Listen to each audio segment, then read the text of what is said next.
Comment passer des larmes au rire, puis du rire aux larmes, de l'extrême peur à la confiance, de la confiance à l'extrême peur, en moins de 3 jours? Eh ben c'est pas compliqué, il suffit d'embarquer dans le train crypto. Allez, je te raconte tout ça dans cette vidéo. Salut, moi c'est Jay, nous sommes le mardi 4 mars 2025 et aujourd'hui on va analyser le Bitcoin, l'Ethereum et décrypter ensemble les actualités crypto.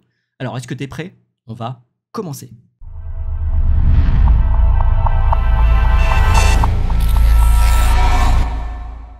Et oui, après la belle euphorie qu'on a eue dimanche, après cette belle bougie verte du Bitcoin, la session de New York du lundi 3 mars 2025 nous a rincé d'une belle douche froide. Tout est rouge sur le marché, et ce ne sont pas des petits chiffres, attention. Le Bitcoin a retracé de 10%, mais les alts, c'est entre 20 et 30%. Hein. C'est triste, c'est très triste les amis. D'ailleurs pour le coup, sur l'indice de la peur et de la cupidité, on est repassé en extrême peur. Hier on était à 33, aujourd'hui on est à 15. À peine une petite lueur d'espoir que ça y est, tout de suite, on se fait ravaler. Les Américains nous ramènent à la réalité, prennent leurs profits, ils vendent leurs positions, et toute la hausse qu'on a accumulée pendant le week-end se fait ravaler en une seule session. Et oui, le coupable c'est encore lui.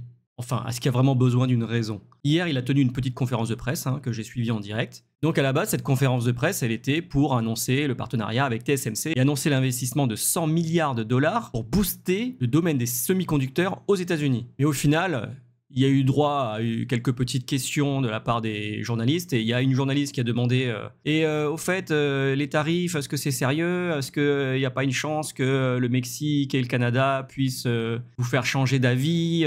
Donc Trump a répondu non, c'est trop tard, ça commence demain. Et donc je le rappelle, 25% sur les produits canadiens, 25% sur les produits mexicains, et 10% de plus, donc 10% en plus des 10% déjà existants sur les produits chinois. Bon, c'était déjà pricé, il l'avait déjà annoncé, donc je suis pas sûr que ce soit que ça qui ait fait chuter le marché, mais en parallèle, on a la Chine qui riposte avec des droits de douane de 10 à 15% sur les produits agricoles et alimentaires américains. Ça y est, la guerre commerciale est ouverte. Alors évidemment, les marchés n'aiment pas, on rentre dans une période d'incertitude, qu'est-ce qui va se passer? Le commerce mondial va être perturbé, évidemment. Niveau géopolitique, c'est pas terrible. Et le problème, c'est que les marchés n'aiment pas l'incertitude. Qu'est-ce qui se passe? Tout s'écroule. Quand on regarde sur la simple session d'hier, Nvidia qui perd encore 8%, Microsoft 1,47%. Alors pour la crypto, ce sont des petits chiffres, mais pour la bourse, c'est énorme. Google qui perd 1,91%, Amazon qui perd 3,29%, Tesla 3,64%. C'est un carnage. Et alors on passe sur le marché qui nous intéresse, les cryptos. Et donc là on voit que c'est ouvert, mais ça ne veut pas dire, attention, que les prix ont augmenté. Là ce sont les liquidations. Donc ça veut dire que là,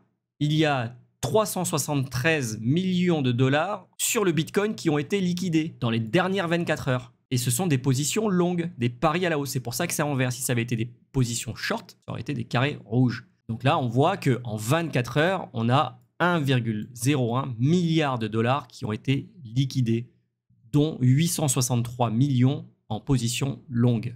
Donc des paris à la hausse. Là, on voit que rien que sur la semaine dernière, il y a eu un record d'outflow sur les ETF. Donc un outflow, c'est-à-dire des sorties des ETF Bitcoin. On a 2,6 milliards de dollars qui sont sortis des ETF Bitcoin. Et en parallèle, on a 335 millions de dollars qui sont sortis des ETF Ethereum. C'est la pire semaine depuis que les ETF ont été créés. Et de loin. Alors une news pour nous donner un petit peu d'opium, qui nous rappelle que mars s'annonce comme un mois important pour la crypto, puisque le 6 mars, on a le forum de la CFTC sur les actifs tokenisés et les stablecoins. Le 7 mars, on a un sommet crypto à la Maison Blanche avec Donald Trump. On demande ce qu'il va dire. Alors jusqu'à présent, vis-à-vis de la crypto, il a été plutôt bullish. Mais à côté, vu les actions qu'il mène géopolitiquement parlant, il n'a fait que faire chuter la crypto. Donc espérons que le 7 mars, il puisse nous donner un petit peu de jus pour repartir à la hausse, quoi. Ensuite, du 10 au 14 mars, on aura le vote du comité bancaire du Sénat sur le projet de loi sur les stablecoins. Et le 21 mars, on aura la première table ronde sur la crypto organisée par la SEC, Security Exchange Commission. C'est l'équivalent de l'AMF en France. Alors pour rappel, la SEC a changé de direction avec l'élection de Donald Trump.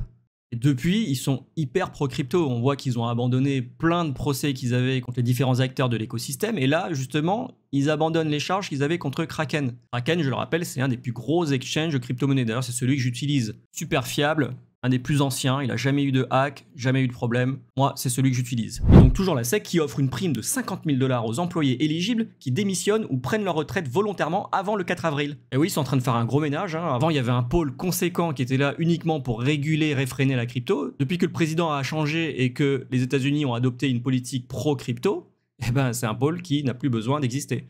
Et donc, ils ont moins besoin de personnel. Alors, c'était tout pour les news. On passe tout de suite sur le calendrier économique. Et on voit qu'aujourd'hui, à 14h15, on a la création d'emplois non agricoles. À 15h45, on a le PMI service. À 16h, indice PMI non manufacturier de l'ISM.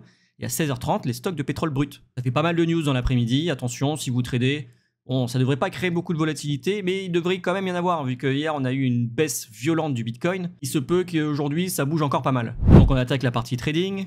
Et on regarde donc qu'après la magnifique hausse de dimanche soir, eh ben, on a tout ravalé. New York a ouvert ici. On a tout ravalé juste dans la soirée d'hier. On n'a même pas été chercher les liquidités au nord. Comme je vous disais, on était plus proche de là-haut que d'en bas. Eh ben non, ils ont tout ravalé. Alors c'était un peu prévisible, hein, parce que comme je vous l'avais dit, il y avait donc un gap CME. On avait clôturé ici sur les 85 500 $ vendredi soir. Et on a ouvert lundi à 95 000 $. Évidemment, il y avait un gros gap à combler. Alors je ne m'attendais pas à ce qu'on le comble aussi rapidement, je l'avoue. Mais au moins, ça s'est fait.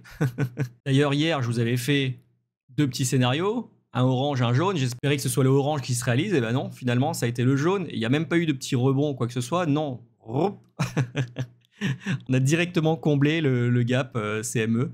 Et on se retrouve de nouveau sur le Fair Value Gap Daily. Donc finalement, en fait, on a juste été prendre les liquidités au sud. Puis on s'est fait rejeter sur la zone de résistance qu'on avait accumulée pendant plus de 2 semaines pour se retrouver en une soirée de nouveau sur le support à 83 000 $. Et alors quand on zoome en 1 heure, c'est-à-dire que chaque bougie représente 1 heure. Déjà tracé les zones de support et de résistance. Donc là, on a une belle résistance. Là, on a également une belle résistance, un Fair Value Gap 30 minutes. Pour l'instant, on est compressé entre ce Fair Value Gap de 1 heure qui a tenu et ce Fair Value Gap 30 minutes. Moi, je pense clairement qu'on va consolider pour après rebondir. Puisqu'en plus de cela, cette zone correspond en fait au niveau de Fibonacci, à 618, qui est donc le Golden Ratio. Donc on l'a déjà un peu dépassé. On se retrouve avant la 786 et généralement, en fait, c'est une zone de retracement. On retrace ici, on va remonter. Donc en fait, je la trace du plus bas de cette jambe haussière jusqu'au plus haut. Donc on voit les différents niveaux. Voilà. Ici, on est clairement sur une bonne zone de rebond, quoi. Est-ce qu'on va vraiment rebondir? Je ne sais pas. Moi, ce que j'imagine, en tout cas en 1 heure, c'est qu'on fasse un petit double bottom, un W comme ça, clac, clac, pour repartir après la hausse. Alors vous savez, rien n'est sûr. Si jamais il y avait un trade à placer, ce serait sans doute comme ça, en longue, ici sur la moitié du Fair Value Gap, avec le stop loss en dessous et prendre un TP sur cette zone-là en fait où on a consolidé. Donc une entrée aux alentours des 83 000 $, un stop loss en dessous sur les 83 200 et un TP aux alentours des 85 600 quoi. Ça nous fait un risk reward de 4,43. Donc si on risque 100 $ sur ce trade-là, on gagne 443 $.